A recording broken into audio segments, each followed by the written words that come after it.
Bismillahirrahmanirrahim. Assalamualaikum warahmatullahi wabarakatuh. Alhamdulillah, segala puja dan pujinya milik Allah Subhanahu wa Ta'ala.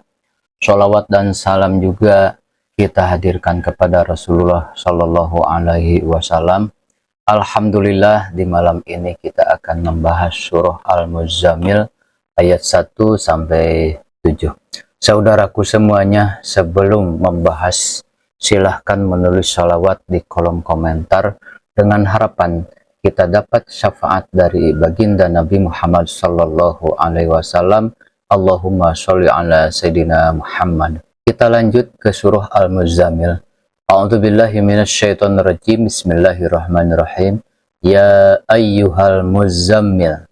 Wahai orang yang berselimut. Maksudnya Nabi sallallahu alaihi wasallam, bangunlah pada malam hari kecuali sebagian kecil, yaitu separuhnya atau kurang dari itu, sedikit atau lebih dari seperdua itu, dan bacalah Al-Quran dengan perlahan-lahan. Sesungguhnya kami akan menurunkan kepadamu perkataan yang sangat berat. Sesungguhnya bangun di malam hari itu lebih kuat mengisi jiwa, dan bacaan di waktu itu lebih berkesan kepada hati. Sungguh bagi pada siang hari amat sibuk dengan urusan-urusan yang panjang, dan sebutlah nama Tuhanmu dan beribadahlah kepadanya dengan sepenuh hati. Surah Muzammil ini adalah teguran kepada Nabi Muhammad sallallahu alaihi wasallam supaya Nabi menghidupkan malam-malamnya dengan beribadah kepada Allah Azza wa Jalla, karena Nabi ini akan menjadi seorang da'i, seorang penyeru kebenaran kepada manusia, dan kekuatan seorang da'i itu ada di malam hari. Kenapa demikian? Karena hidayah manusia itu ditentukan oleh Allah Subhanahu wa Ta'ala, tentu dengan doa-doa kita, supaya mereka menerima kebenaran. Dan doa yang paling mudah dipanjatkan dan diterima Allah Subhanahu wa Ta'ala adalah doa di sepertiga malam akhir. Kenapa demikian? Karena Allah turun di sepertiga malam akhir. Itu sebagaimana hadis yang artinya, jadi Allah itu turun pada sepertiga malam akhir. Dan itu setiap malam tentunya. Kemudian Allah Subhanahu wa Ta'ala mengatakan kepada hamba-hambanya, siapa yang berdoa, kukabulkan. Siapa yang minta, kuberikan permintaannya. Siapa yang minta ampun, diampuni dosa-dosanya. Setiap malam Allah menawarkan tiga perkara ini. Makanya kenapa Nabi Shallallahu Alaihi Wasallam diperintahkan Allah untuk mendekatkan diri di malam hari, karena itulah modal seorang dai, modal seorang penuntut ilmu, dan untuk kita semua juga sama. Saudara muslimin yang dimuliakan Allah Subhanahu Wa Taala, jadi Nabi Shallallahu Alaihi Wasallam disuruh untuk menghidupkan malam dengan dua cara. Pertama, separuh tidur, separuh menghidupkan malam. Nisbahu artinya separuh tidur sampai separuh malam. Kemudian dari separuh malam bangun sampai fajar. Allah mengatakan, atau kau tambah enggak apa-apa juga. Kalau ditambah dari separuh berarti menjadi 2/3. Karena malam itu kan dibagi 3.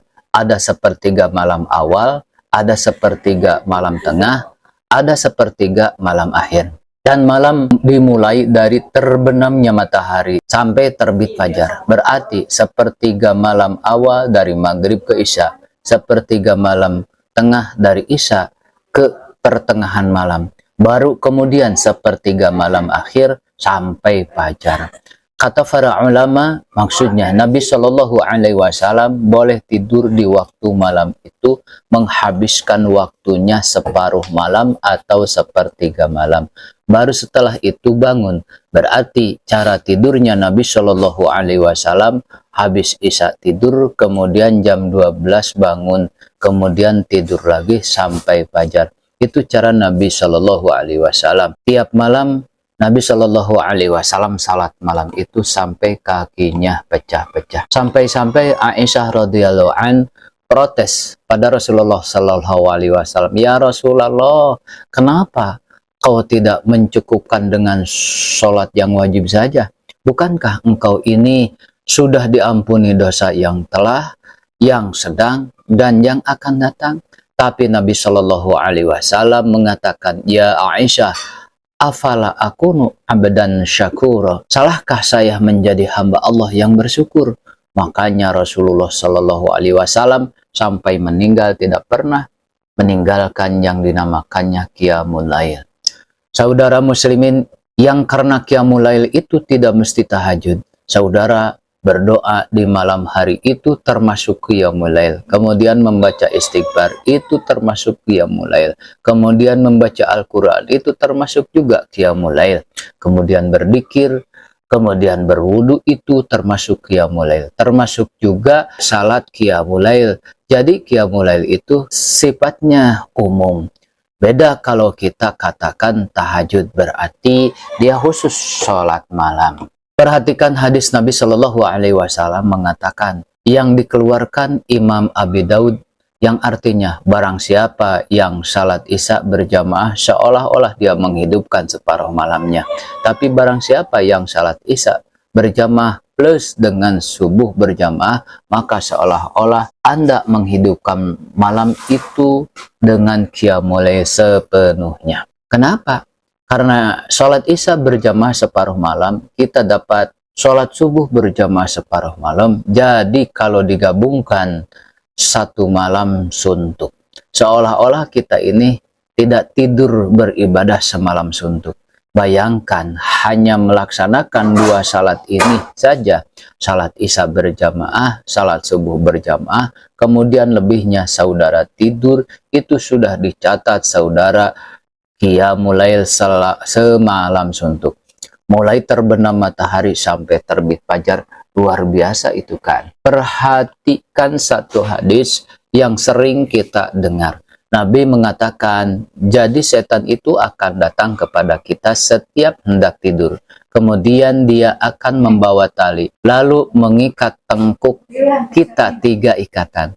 Dan itu setiap malam, dan setan itu tidak bisa menguasai ubun-ubun kita. Kalau orang barat membagi otak itu dengan istilah ada otak kanan dan ada otak kiri. Tapi kalau konsep Quran, otak itu dibelah menjadi 2. Ada otak depan yang disebut dengan nasiyah atau ubun-ubun. Ada otak belakang yang disebut tengkuk. Setan itu tidak bisa menguasai otak depan karena Allah mengatakan nasiyatim biyadi, ubun-ubun manusia itu ada di tangan kekuasaanku. Makanya ketika setan bersumpah di hadapan Allah untuk menggoda Bani Adam, saya akan goda mereka dari arah kanan, dari arah kiri, dan depan juga belakang. Tapi dia tidak mengatakan dari atas. Kenapa?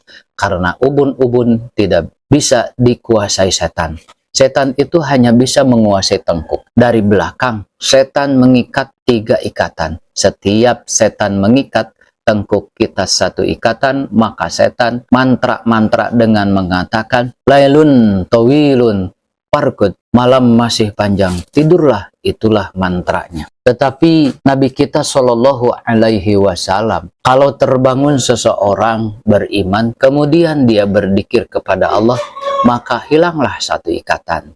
Dia langsung bangun dan berdoa, alhamdulillah, itu hilang 1 ikatan lagi. Kemudian setelah berzikir ambil wudhu, hilanglah 2 ikatan. Kemudian habis wudhu melakukan salat, maka ikatan hilang ketiga-tiganya. Jadi qiyamul lail itu banyak pilihan. Tapi kalau kita bisa menggabungkan semuanya, kita bisa berzikir, habis itu kita wudhu, kita qiyamul lail, maka semua ikatan setan hilang. Dan di pagi hari akan semangat, jiwanya akan baik, dan hidupnya akan semangat. Dan terarah kemana dia harus melangkah hari itu. Tapi orang yang tidak pernah qiyamul lail, hidupnya rungsep biasanya. Kata para ulama, seperti paling banyak masalah. Ada saja masalah, nggak berhenti-henti masalahnya. Kadang masalah itu tidak tahu dari mana datangnya, karena mereka tidak pernah melepas ikatan setan yang di tengkuknya, makanya ruwet. Pokoknya qiyamul lail tidak mesti salat. Contoh seperti yang dilakukan Sayyidina Zainal Abidin, cicit Nabi Shallallahu Alaihi Wasallam, putra dari pada Husain ibnu Ali, kalau sedekah dia lakukan pada malam-malam. Setiap malam dia bawa gandum, dia cari orang-orang fakir di sekitar Madinah. Setiap malam sebanyak 7 rumah fakir diberikan sodakoh sama dia. Gandumnya dia gendong sendiri, diletakkan di depan rumah fakir. Kemudian ambil lagi, diletakkan lagi di depan rumah fakir. Setiap malam 70 fukara Madinah diinfakkan sama dia. Walaupun demikian, kadang-kadang ada saja orang fakir itu yang tak tahu berterima kasih. Buktinya menuduh Sayyidina Zainal Abidin itu bakhil, pelit. Kenapa? Karena tak tampak bersedekah di muka umum.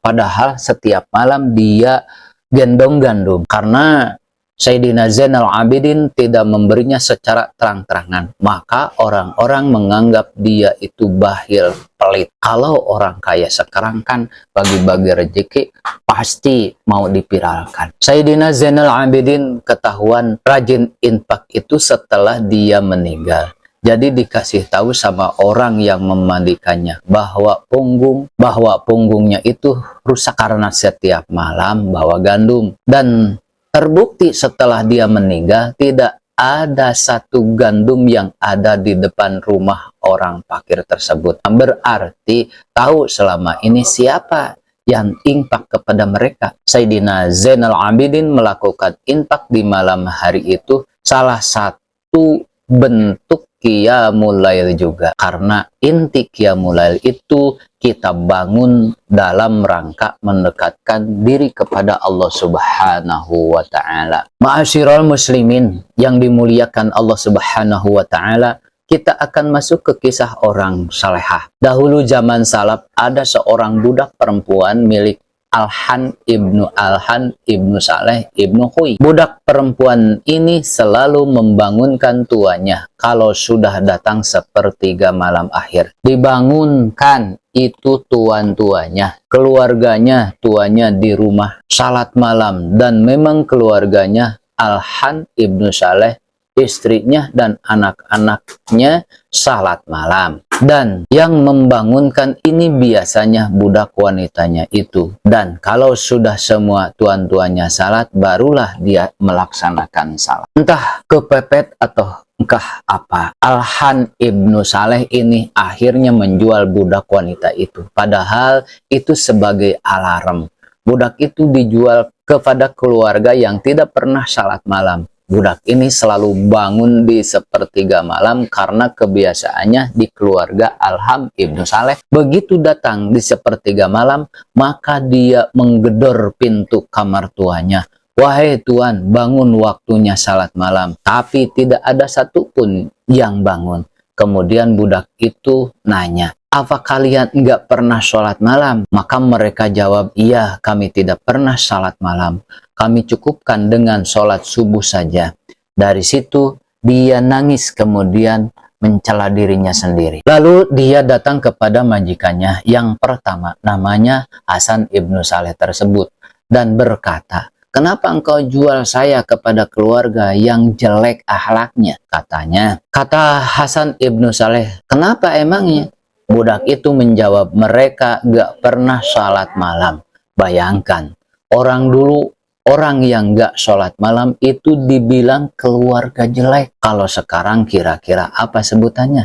Sekarang masih untunglah sholat subuh masih dibilang baik juga. Muslimin yang dimuliakan Allah Azza wa Jalla, Abu Hurairah radhiyallahu anhu dikisahkan beliau bangun duluan, kemudian salat sepertiga malam, kemudian beliau membangunkan istrinya, kamu sekarang gantian salat. Kemudian setelah istrinya salat selesai, maka Abu Hurairah dengan istrinya salat bareng-bareng. Itulah kebiasaan Abu Hurairah radhiyallahu anhu. Hasan Al-Basri berkata, orang yang tahajud itu mereka sedang berkhalwah, bersendirian dengan Allah Subhanahu wa Ta'ala, maka Allah pakaikan kepada mereka baju cahaya dari cahayanya.